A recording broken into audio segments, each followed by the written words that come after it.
Hi, I'm Steve Munkley and I'm Chairman of Judges for the NACC Chef of the Year. Really, I'm a private consultant now. I do a bit of this and a bit of that, but a lot of judging. I've been involved with the NACC Chef of the Year now for 4 years, 3 as the Chairman of Judges, and it's going brilliantly. I was asked to get involved because sadly Bev Puxley passed away, who used to be the Chair of Judges. Bev had talked to me about the competition, how excited he was about it and how much he wanted to promote the chefs in the care industry. And I'm a great believer in that, not everything is Michelin stars. We have some great cooks out there in lots of the public sector workforces, and to help them showcase themselves, this is a brilliant example of that. Since coming into the chair, I've made some changes because I'm involved in lots of different competitions and have experience. I've tried to give each of the candidates a lot more feedback on what they're doing, how they could improve.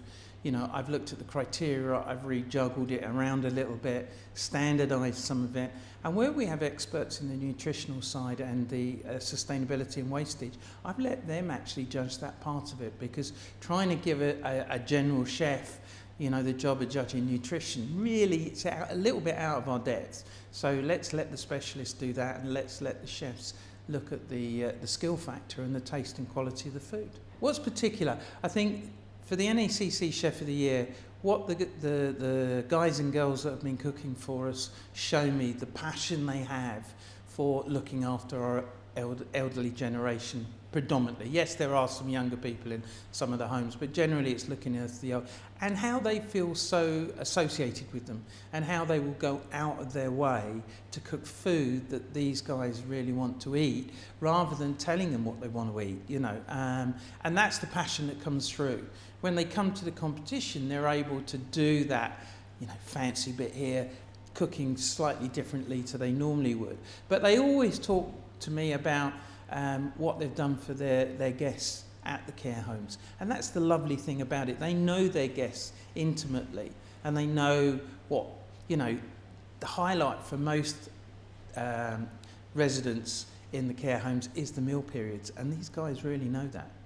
To be honest, it's a difficult competition. It's not an easy competition. So what we're really looking for, the paper stage is quite difficult because you are just reading something that somebody's put down, and always you've got to try and look behind what's being written to see whether that person really has an idea of how to put a dish together, what things complement what, so that when we go into the first round of the competition, you can actually then really find the ones that have thought about it, that actually can cook really well, so that the 12 that have been here today are the best of the country.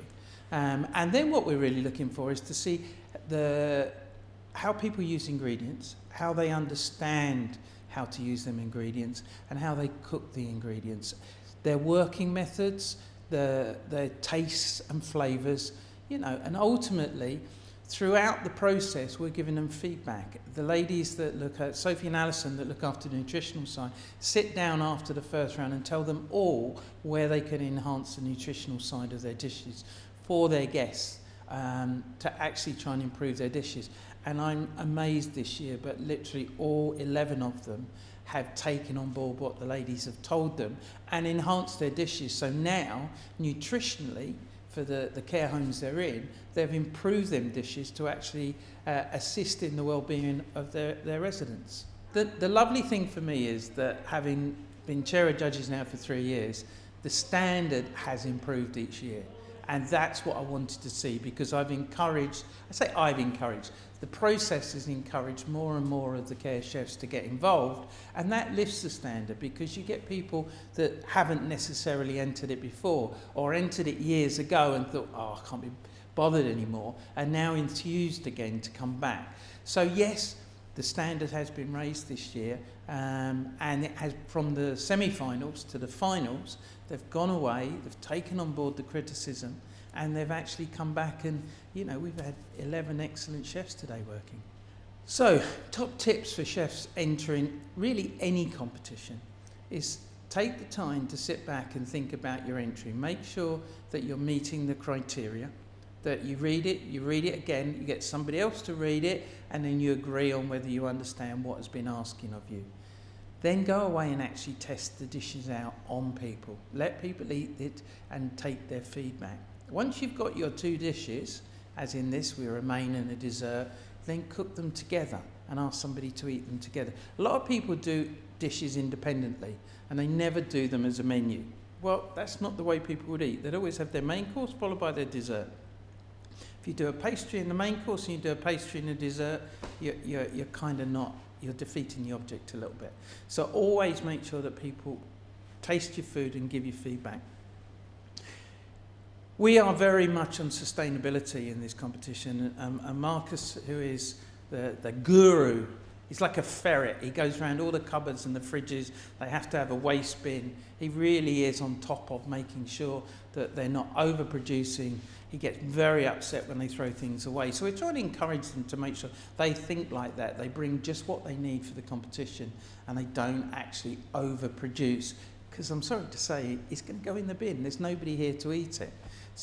And they wouldn't do it in their own care homes. So that's the idea. So really think about all these steps in the process until you get here. And then once you get here, that first 15 minutes of any competition is the most critical. You get your head down, you get on with it, and you get on with your dishes so that you're on time and you're ready to serve up. And the final point is taste, taste, taste. Absolutely. I'm a great believer, right from the students in colleges right through to senior chefs. Entering a competition focuses your mind on perfecting a couple of dishes, making sure that they can be as good as you can possibly make them. It teaches you discipline, it teaches you time management, it makes you go out and research things so you can find the right ingredients to use. And one big factor is if you're lucky enough to be the winner, when you go back to your kitchen, everybody is on a high, not just you, all the team. It's like you've won it for them, and you know the care home can then put that seal on the door that says you've got the best chef in the country this year. I think NACC Care Chef of the Year is so important to actually highlight the fantastic job that the chefs within that industry are doing. You know, all of us are going to get old, all of us are going to need looking after, and those of us that haven't got family to do it will be landing up in one of these premises. So let's showcase the fantastic job they're doing.